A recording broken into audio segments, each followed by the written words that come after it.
Hello, my name is SallieMae, and I'm going to be sharing my EP with you, basically. So, yeah.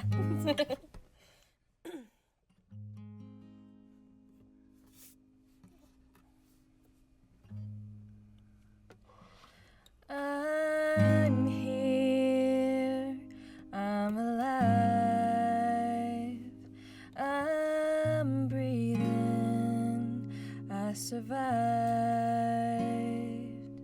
and I made up my mind, I'm moving on, but I won't forget what has come and gone. I was 19 when I started writing songs.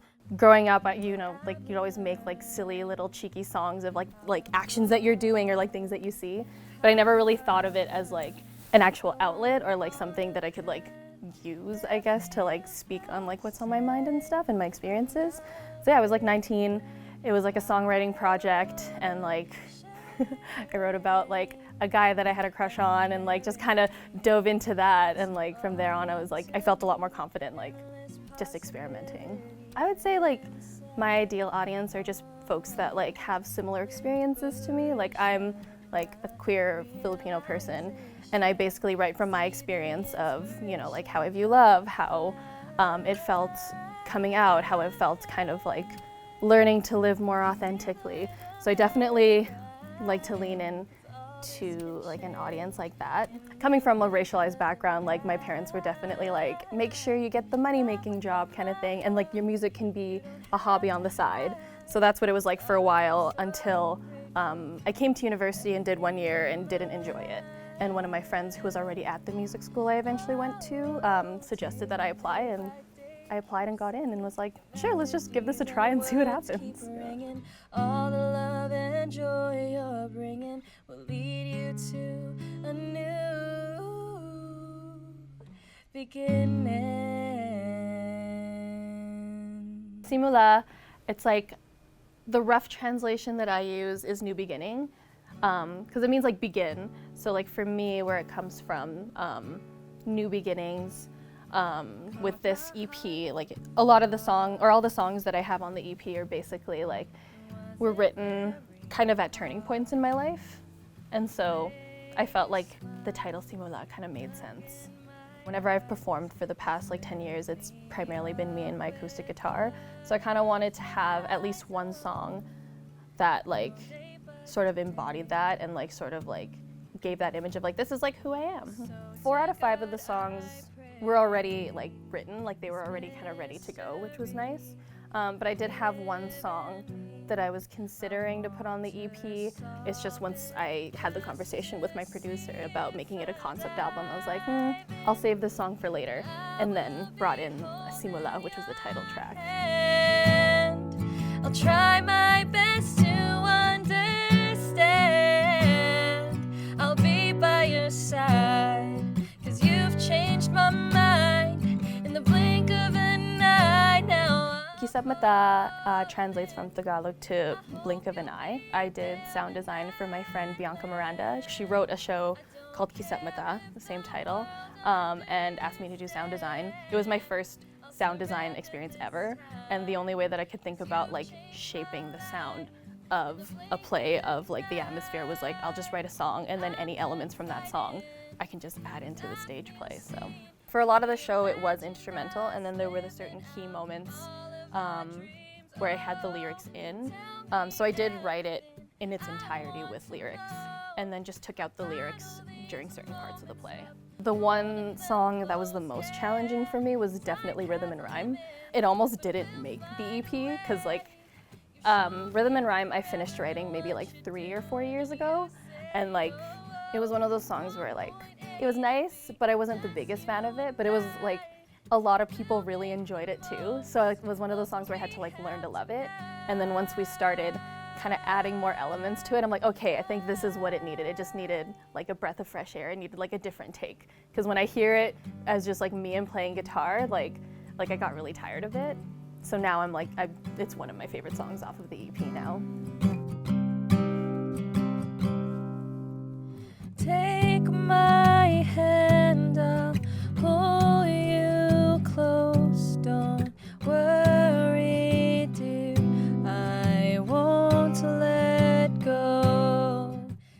This one was probably written only like 2-ish years ago, and it was written, so it was written for my parents, and they were in Hawaii at the time, and like I had just like taken out my ukulele and was like, what if I just wrote a song for them, and just like sat down and just kind of played different chords on the ukulele, and then it was one of those songs where like the first verse and the chorus just kind of like spilled out.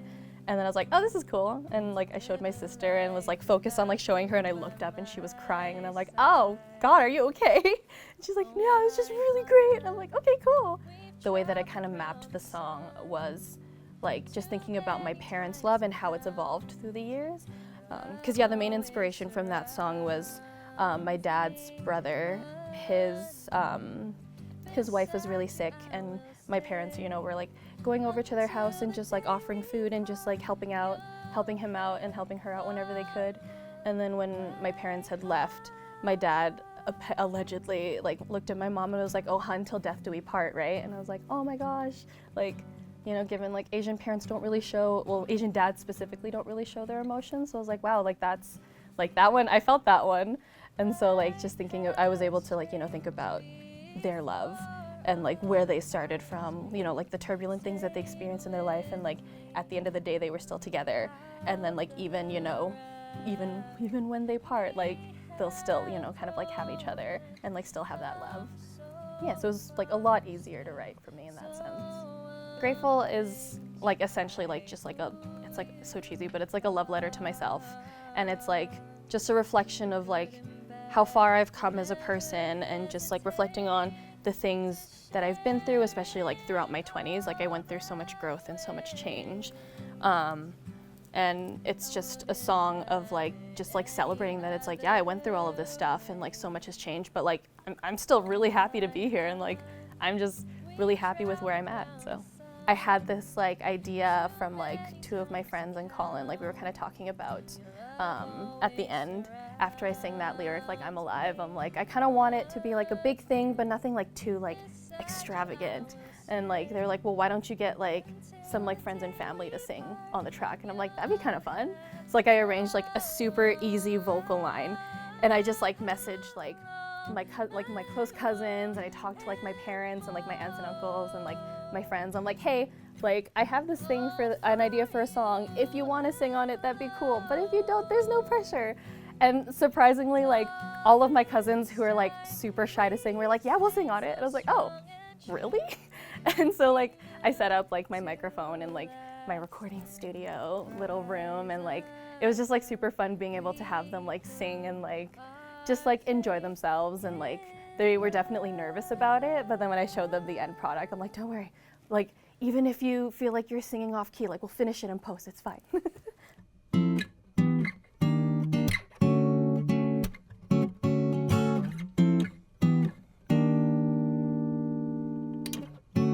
Out of sight, out of mind, been losing track of what you're trying to find.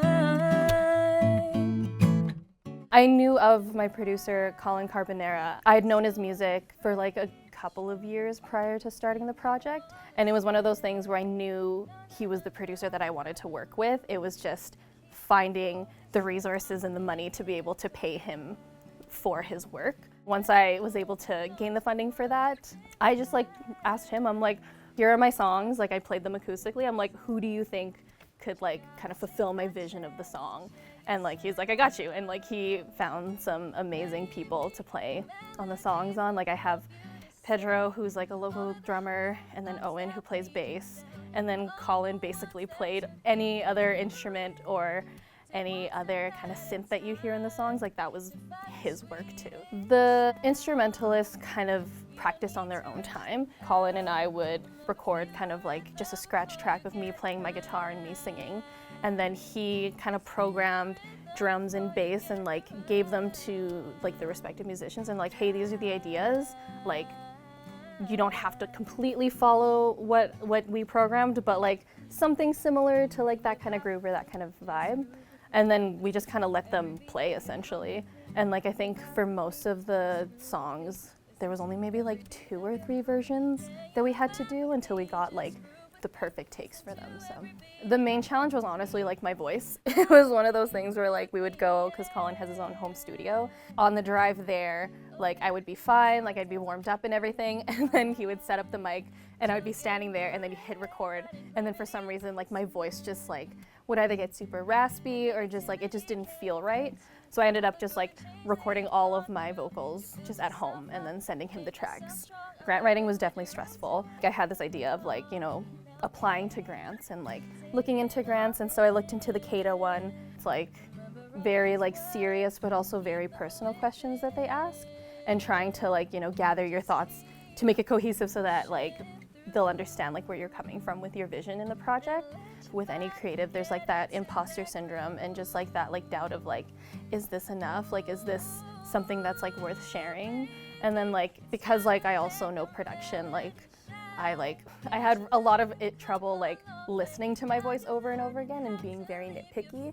Like it got to the point where like I was spending too much time editing my vocals down, and like I just had to like send my tracks to like Colin and be like, I need you to just listen to this because like I think it's fine, but like if I keep nitpicking at it, like I'm not gonna get anything done. Just feel the rhythm before you get the rhyme, and you'll live in harmony if you just give it some time. Just feel the rhythm before you get the rhyme. Artistically, it's been nice because I've gained a lot of confidence, and like I learned a lot in the whole process of like, you know, like writing, recording, and like producing the EP.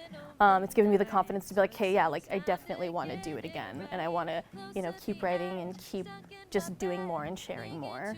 Personally too, it also boosted my confidence because, you know, like I've been doing music for like almost over 10 years or so, and like never really like envisioned that like I'd have the opportunity to like release music in this way. I've written a lot of songs, and like they kind of just like live in my head or like live in my bedroom, and I'm kind of like, hey, that's cool. I didn't really like release demos. I would just perform them at like open mics, at like my gigs, and then have people be like, oh, is there anywhere I can listen to this? It's like, not yet.